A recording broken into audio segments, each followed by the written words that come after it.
Chapter 20 The Snow Queen. Bristol climbed through the northern mountains as quickly and quietly as possible.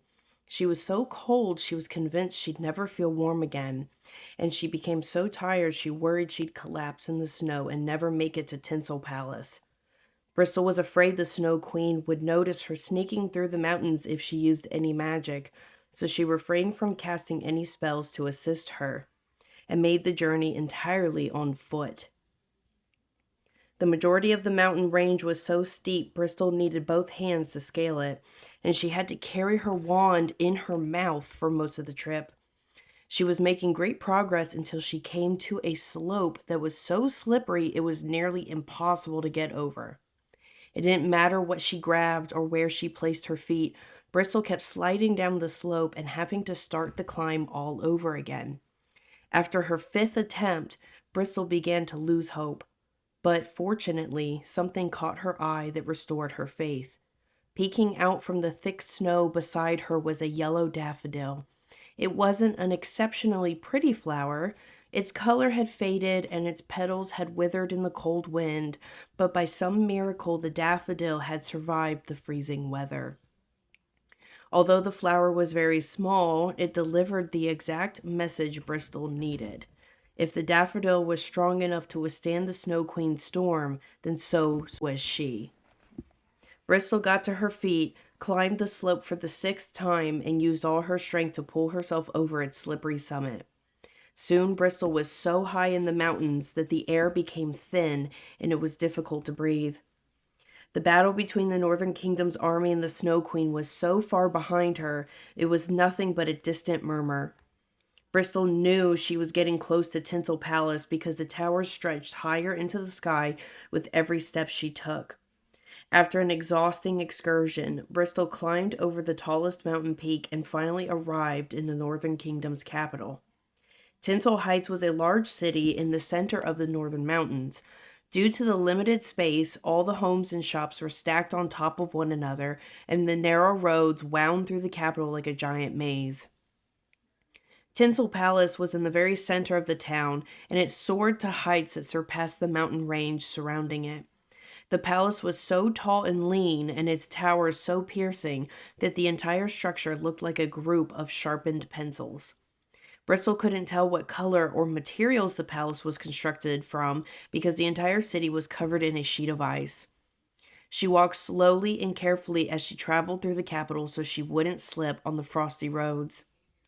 Not only was the city physically frozen, but Tinsel Heights was also eerily frozen in time. The streets were littered with townspeople who had been frozen while going about their daily errands. Bristol peeked through the windows and saw frozen butchers, bakers, and locksmiths helping frozen customers in their shops. The homes were filled with frozen fathers, mothers, and children in the middle of household chores. Obviously, the Snow Queen had struck the capital so quickly the city's people hadn't had time to react, let alone run to safety. Eventually, Bristol arrived at Tinsel Palace and crossed the bridge over its icy moat. The front doors were frozen shut, so Bristol used her wand like a torch to thaw them open.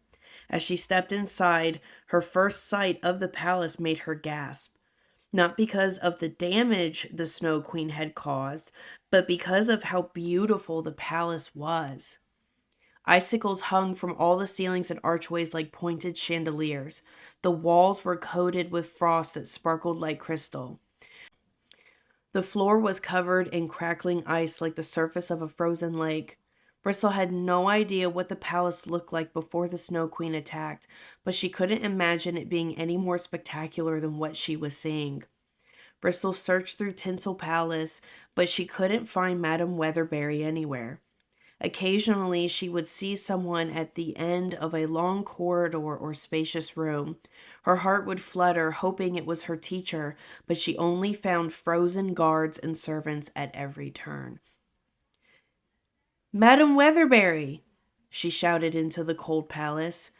"Madame Weatherberry, where are you?" Bristol entered the palace's dining hall and was startled by a gruesome sight.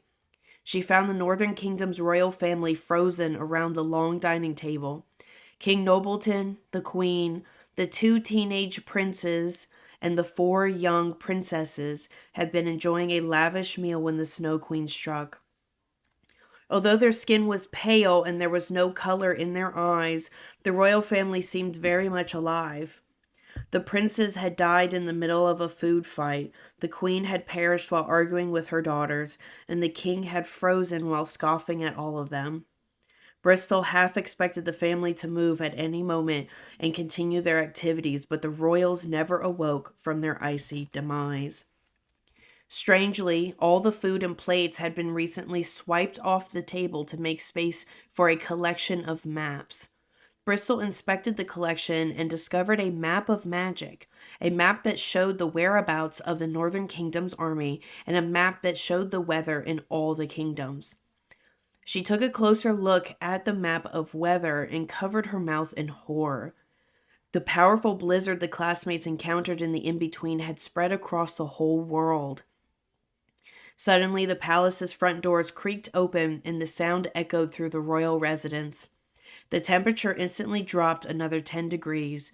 Someone with heavy footsteps and rattling breath stormed inside the palace, and Bristol knew there was only one person it could be.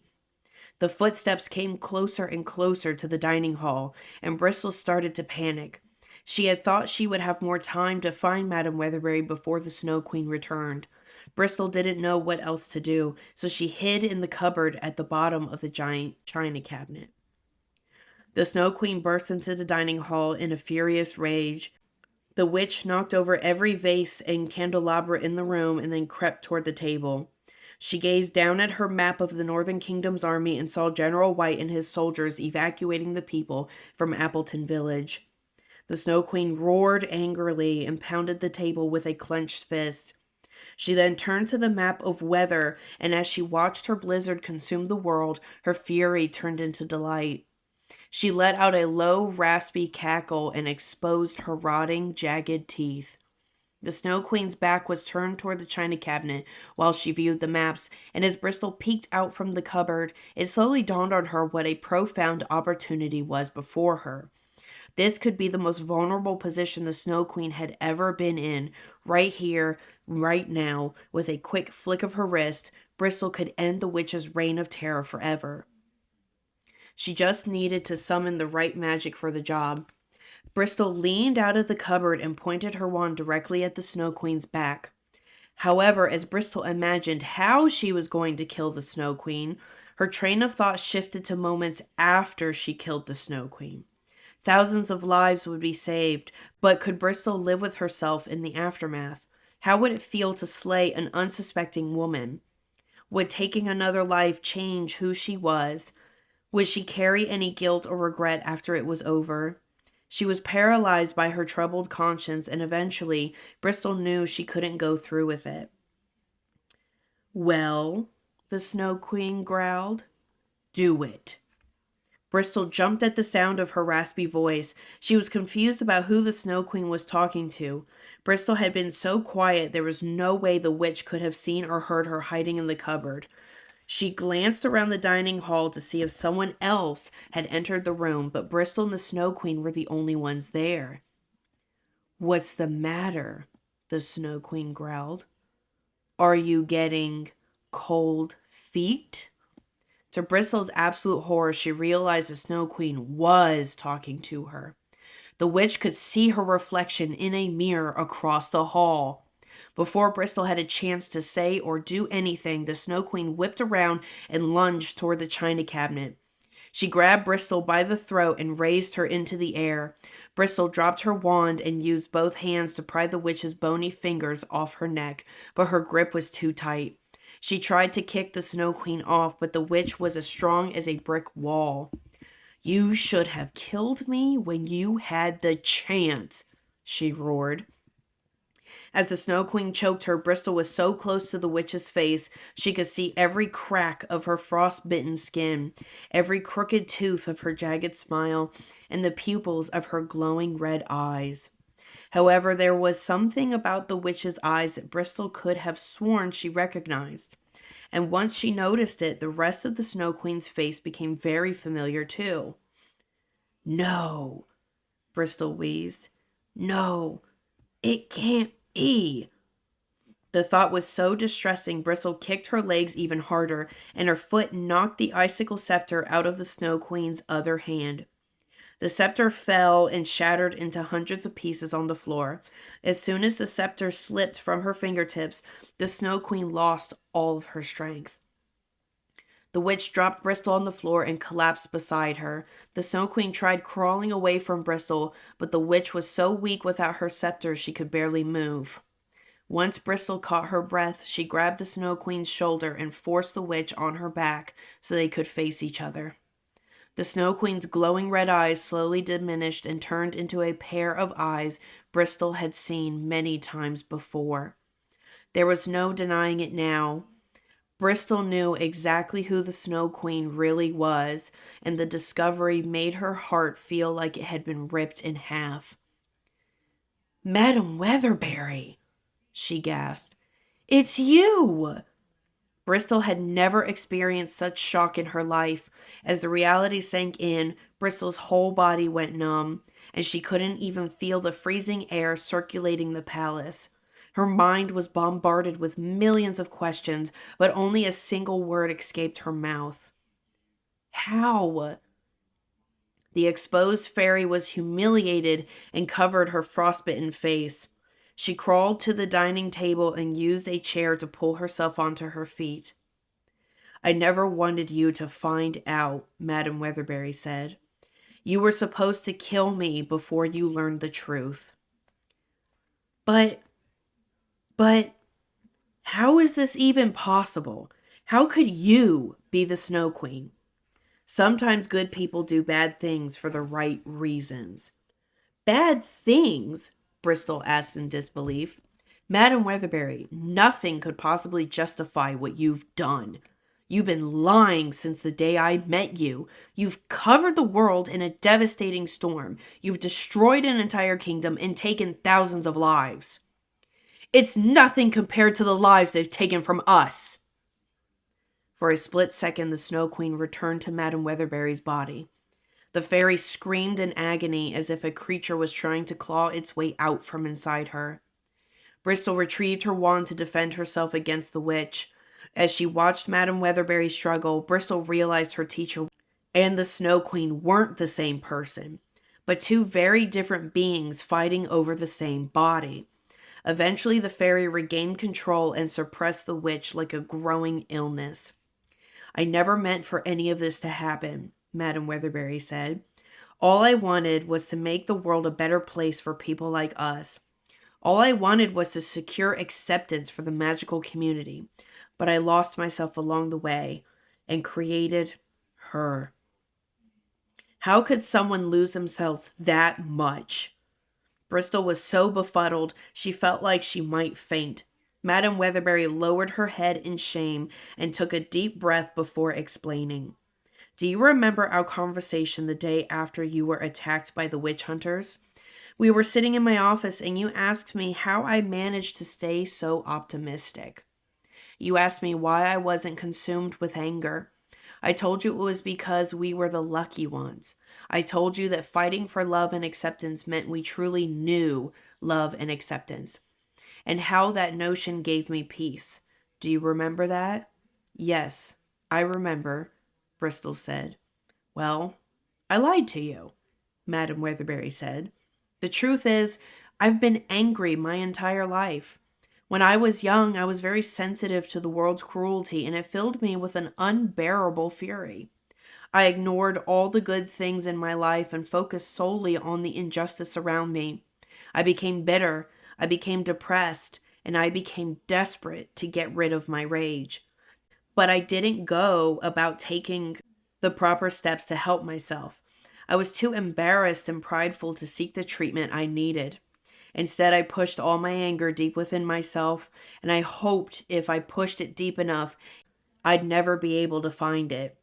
Over the years, I added more and more anger to my secret collection, and eventually I created a monster inside me." "You mean the Snow Queen lives inside you?" Bristol asked. "Yes," Madam Weatherberry said. "I spent the majority of my life ignoring her, but I've always known she was there, growing stronger after every heartbreak.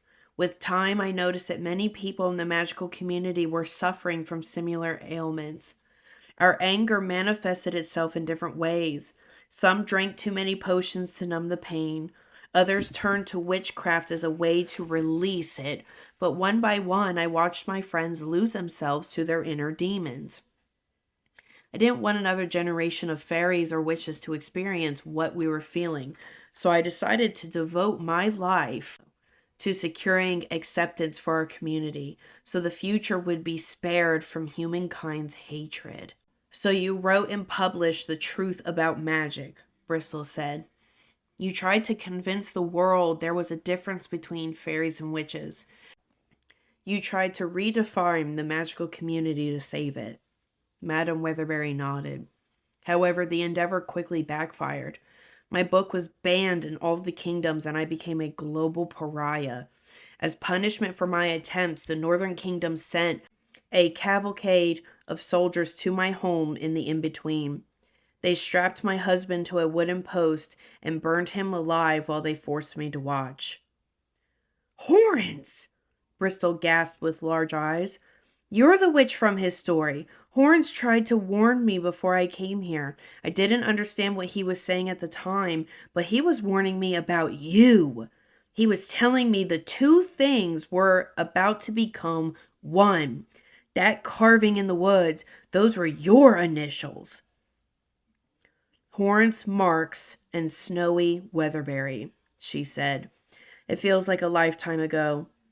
Snowy is your real name? Bristol asked. That can't be a coincidence. It isn't, she said. The fairies named me Snowy Celeste Weatherberry after my specialty. They said I started causing storms from the moment I was born. Bristol had been so focused on discovering her own specialty, she had never asked Madame Weatherberry what her specialty was. Now that she knew the answer, she couldn't believe she hadn't figured it out already, and not just because weather was in her name. On her first night at the academy, there was a horrible thunderstorm, she said. You summoned that storm because you knew it would frighten us and bring us closer together, didn't you? And after Lucy and I went into the in-between, you sent us another thunderstorm so we wouldn't leave the castle while you were gone. And 2 days ago, you sent the snowflake to the academy so I would come to the Northern Kingdom. You've been using the weather to manipulate us from the beginning. The fairy nodded again. Bristol scrunched her forehead because something about Madame Weatherberry's story still wasn't adding up. But why did the fairies name you? She asked. When we recruited Emeralda from the coal mine, you said you were raised by a human family. You said they tried to kill you, and that's how you got the burns on your left arm. I lied, Madame Weatherberry said. I only told that story to convince Emeralda to join the academy. The burns on my arm didn't come from a fire. It was frostbite. The same frostbite that covers me now. So you got those marks from using witchcraft, Bristol said. That's why you started covering yourself with gloves and coats. And that's why you wouldn't let Mrs. V treat your wounds. The bruise I saw on your face, that was frostbite too, wasn't it? The more damage you cause as the Snow Queen, the more the frostbite covers you. Madame Weatherberry looked down at her bony, blackened hands and sighed with a heavy heart. Correct, she said. And the more she covers me on the outside, the more she consumes me on the inside. But what led you to witchcraft in the first place? Bristol asked. How did you go from writing the truth about magic to destroying an entire kingdom? After Horns was killed, I used witchcraft for the very first time to bring him back from the dead, she explained. The spell was a complete disaster. Horns returned to Earth as an unnatural being, and my left arm was changed forever. But it wasn't only my arm that changed. I told you the witch in Horns' story died after she conjured the spell. But that wasn't entirely untrue, because part of me did die that day. How so? Bristol asked. My husband never committed a crime or hurt anyone in his life, But humankind murdered him simply to teach me a lesson. And indeed, I learned a very valuable lesson that day. I suddenly realized I had been foolish for believing the truth about magic was enough to change humanity's ways. They would never be persuaded by the logic or empathy of a book. The only way humankind was going to accept the magical community was to fear and need the magical community. We had to give them a problem, and then we had to be the solution. And as I laid eyes on my frostbitten skin for the very first time, I knew exactly what problem to create. The Snow Queen? Precisely, Madame Weatherberry said. To become the Snow Queen, I had to access all the anger that I had suppressed over the years. Just like your wand put you in touch with your magic, the scepter put me in touch with my rage. Unfortunately, there was so much fury waiting inside me, the task became overwhelming. Each time I picked up the scepter, the Snow Queen became stronger and stronger, and it became harder and harder to fight her off. I asked Felina, Nutalia, Squidell, and Crowbeth to join me and help me with the transitions, but the witches cared more about revenge than acceptance. They allowed the Snow Queen to control me, and they used her like a weapon. But why didn't you stop? Bristol asked. If the Snow Queen was consuming you like this, why did you keep returning to the Northern Kingdom? Because the world wasn't taking her seriously, Madame Weatherberry said. My plan would only work if the whole world saw the Snow Queen as an unstoppable threat. It would take complete desperation for them to turn to witches and fairies for help. But King Nobleton consistently lied to the other monarchs about the destruction the Snow Queen caused. So to gain the other sovereigns' attention, I increased the attacks and made each one grander than the one before. However, it didn't matter how hard the Snow Queen struck the Northern Kingdom. The other monarchs ignored her. The only way King Champion, Queen Industria, and King Warworth would ever acknowledge the Snow Queen was if her destruction went worldwide. And now you've covered all the kingdoms in a blizzard, Bristol said. You've given humankind the ultimate problem. So how is the magical community the solution? Who are they supposed to turn to for help? Madame Weatherberry hesitated before responding, and Bristol could tell the answer was going to be difficult to hear. The Academy, she confessed. What? Bristol gasped. If the world had recognized the Snow Queen's first attack, I would have never had to involve anyone else, Madame Weatherberry said. I could have been the problem and the solution to my plan, but as the attacks continued, I realized the Snow Queen would likely devour me before I completed my mission. So I recruited a coalition of fairies to finish what I had started in case I was compromised. So that's the real reason you started the academy? Bristol asked in disbelief. You weren't training us to help and heal people. You were training us to be your assassins? I wasn't lying when I said teaching was the greatest privilege of my life, Madame Weatherberry said. Watching you and the others flourish has brought me happiness like I've never known before. I'm deeply remorseful to put you in this position now, but in order for us to succeed, I'm afraid you have to fulfill the promises you made me. Bristol felt like her stomach had been yanked out of her body.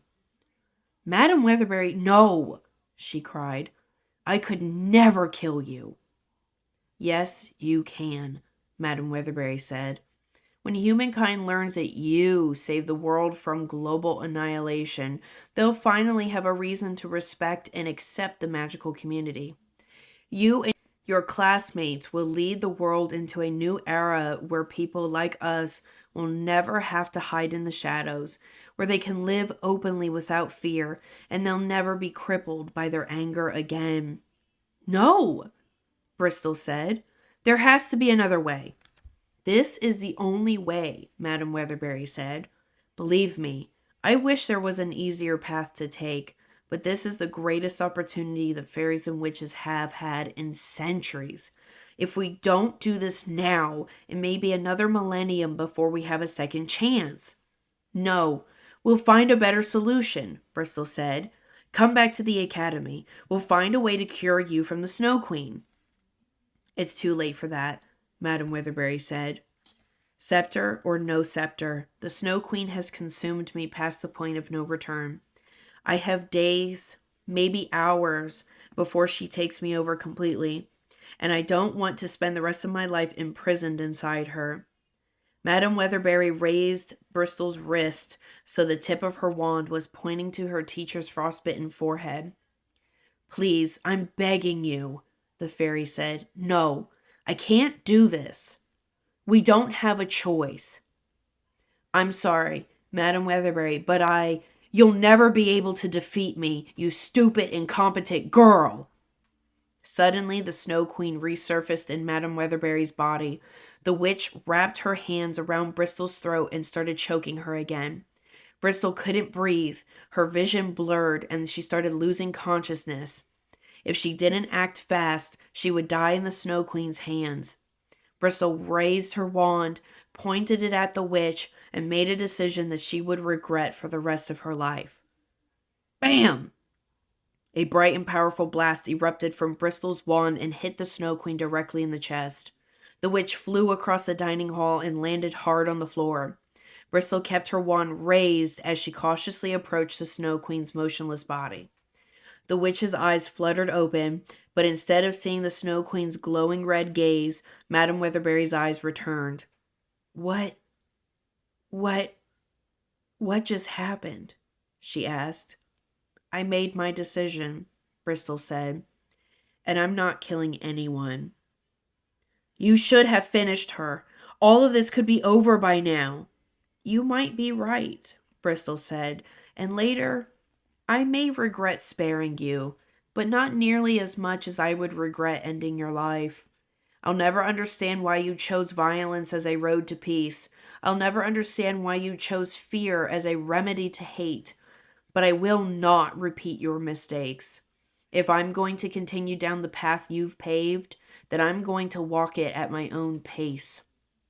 Bristol, humankind will need proof that you slayed the Snow Queen. My death is the only way you'll earn their trust." "You're wrong," Bristol said. "You don't have to die for your plan to succeed. On the contrary, all the destruction you've caused, all the fear you've instilled, and all the lives you've taken will all be meaningless without you." "What are you talking about?" Madame Weatherberry asked. "You said it yourself. The only way humankind will respect and accept the magical community is if they need the magical community," Bristol explained. "But the minute the Snow Queen is destroyed, humankind won't need us anymore. They'll forget she ever existed. They'll rewrite history to say they were the ones who conquered her, and the world will go back to hating fairies and witches just like before. But if you stay alive and keep the world in fear of the Snow Queen striking again, the magical community will always have leverage over humankind." "But I can't keep fighting her like this," Madame Weatherberry said. "I don't believe that for a second," Bristol said. "You said you only have days or hours before the Snow Queen consumes you completely. Well, I say you have years or decades left in you. You're giving up because you don't want to fight her anymore. But the Madame Weatherberry I know and love would never let me quit like this, and I'm not going to let you either." "But what do you suggest I do? Where do you suggest I go?" "I suggest you use whatever strength and time you have left to get as far away from civilization as possible. Take yourself deep into the northern mountains and get lost in a cave somewhere. Find a place that's so far removed not even a map of magic would detect you. Send a gentle snowstorm through the kingdoms every now and then to remind humankind that you're still around, but whatever you do, keep yourself alive. But if she consumes me and returns, then we'll be ready for her," Bristol said. "We'll find other fairies around the world and recruit them into the academy. We'll train them using the lessons you've taught us and prepare them to face her. We'll create such a strong coalition of fairies that the Snow Queen will never stand a chance against us." The front doors of Tinsel Palace creaked open, and the sound of several sets of footsteps echoed through the corridors. Lucy, Emeralda, Xanthus, Tangerina, and Skyline entered the royal residence, and Bristol could hear their hushed voices as they searched for her. "It's your classmates," Madame Weatherberry said. "They can't see me like this. If they discover the truth, they'll be devastated. They'll lose faith in everything I've ever taught them." "Then don't let them," Bristol said. "Follow my plan. Leave the palace before they see you." "But what will you tell them? They can never know what I've done." "I'll tell them the truth," Bristol said. "I'll say that after a long battle, the Snow Queen finally overpowered you, but you managed to scare her off and send her into seclusion first. That's all they need to know." The classmates' footsteps were growing closer in the corridor outside the dining hall. Madame Weatherberry looked back and forth between Bristol's pleading face and the open doorway, but she couldn't decide what to do. "Please, Madame Weatherberry," Bristol said. "I know it's not what you planned, but I know this is what's best for all of us, and that is a promise I can keep forever." There wasn't time to think of a better option. Madame Weatherberry let out a deep sigh that came from the bottom of her weary soul and accepted Bristol's proposal. "Look for the northern lights," the fairy said.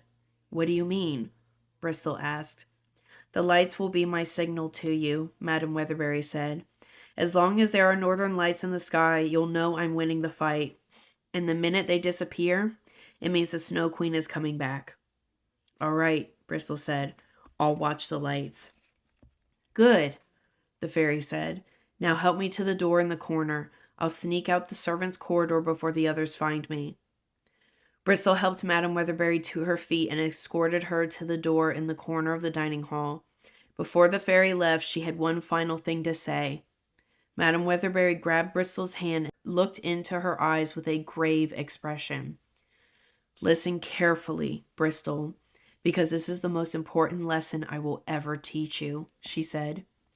"Don't make the same mistakes I made. No matter how cruel or unfair the world becomes, never forfeit your happiness. And no matter how poorly someone treats you, never let anybody's hate rob you of compassion. The battle of good and evil isn't fought on a battlefield. It begins in each and every one of us. Don't let your anger choose sides for you." As Madame Weatherberry slipped into the servants' corridor, the classmates charged into the dining hall. They were panting and frantically looked around the room in fear, but they were relieved to see Bristol was safe. "Oh, thank God!" Lucy exclaimed. "I was afraid I'd have to perform the tambourine at your funeral." "I'm fine," Bristol said. "I'm glad you guys are too." "Where's the Snow Queen?" Xanthus asked. "She surrendered and fled into the mountains," Bristol said. The classmates were overjoyed to hear this and hugged one another in celebration, but Bristol looked to the floor. Her face filled with sadness. "Bristol, what's wrong?" Skyline asked. "This is wonderful news," Tangerina said, "isn't it?" "Wait a second," Emeralda said. "Where's Madame Weatherberry? Did you find her?"